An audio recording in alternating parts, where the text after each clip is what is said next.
Have you noticed lately, over the past few years, how much things anger us and how angry we become? I mean, looking at like the headlines that we see, the videos that we scroll through, just honestly feels like everything's been designed to make us angry. There's like rage bait everywhere we go. And uh, today, when I was doing my Bible study in Proverbs, I kind of came across a verse that really made me think about this in particular. Uh, I'll share it with you, then we'll dive in. So the verse is Proverbs 16, verse 32, and it reads, this is the NIV, better a patient person than a warrior, one with self-control than one who takes a city. And it really made me kind of think about all that we're all of everything that's around us that's like designed to anger us and really rage us. Why? We want to jump into the comments, or we want to go and show how uh, we're passionate about something. We want to run out and get angry and let everyone know how we feel. We become like keyboard gangsters, really. We're like warriors on the internet, and it's really doing nothing if you really think about it. No one's changing their opinion. No one is changing their religious views. No one is changing their political views. No one is changing any of these things just because we're out there raging and letting everyone know how we feel.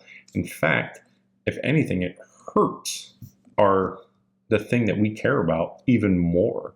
So instead of going out and trying to anger people, trying to gain awareness, trying to start arguments, internet trolling, fighting, all these different types of things, wouldn't it be better if we took a step back and we were patient with the people that we disagree with and actually ask them, like, why? Why do you feel that way? Why is this your belief? What got you to that point? Actually hear them out. Uh, what I've learned is I've very few people in my life that I've met that who I thought, initially I'm like, yeah, that person's an idiot, just because of something they've done or something they've said, or just like maybe even the way they act. And I just think that they're morons, and I'm like, why? Like, who could think that way? Only an idiot. But then the more I get to know them, I'm like, this person's actually pretty smart. Like, they're, it's clearly wrong. They're not a total moron, but how can you believe something like that and be a rational, sane person? No, don't get me wrong. In a lot of different views, I still kind of think that. I'm working through it.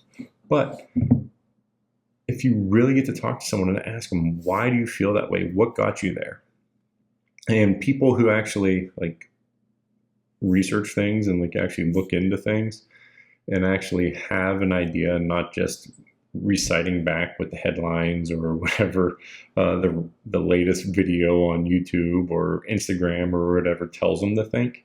The people who actually think it through, it's based on pretty good logic. It's just their circumstances and their experiences throughout their life is what led them to that point. Now, I'm not going to change my mind, most likely, but it gives me a respect for that person. And the other thing it does is now neither one of us are angry with one another. I could have a completely opposite view of that person.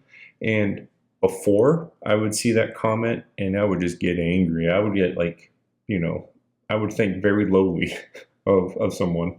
And I know that's not right. That's not God's will. That's not what he wants us to do. He wants us to love and care about everyone. I don't have to agree with all of your opinions, your beliefs, in order to still love you and respect you as a brother or sister in Christ, or even somebody who is going to be a future brother or sister in Christ, hopefully. But I can respect your opinion. And if I talk to you and listen to you, and if I could just be a little bit patient and really listen to how you think and how you believe, I can learn something more about who I am. I can learn something a lot more about who you are. And together we can form a mutual respect. Because what good does it do for me to lose my temper and become impatient and become this warrior, lose my self-control, and conquer that city? I could conquer that chat thread. I could conquer those, that person's beliefs and just completely destroy them and make them look like an idiot in front of anyone. But what does that do? Right? It doesn't accomplish anything. Better a patient person than a warrior. Hopefully those are words you can take with you today.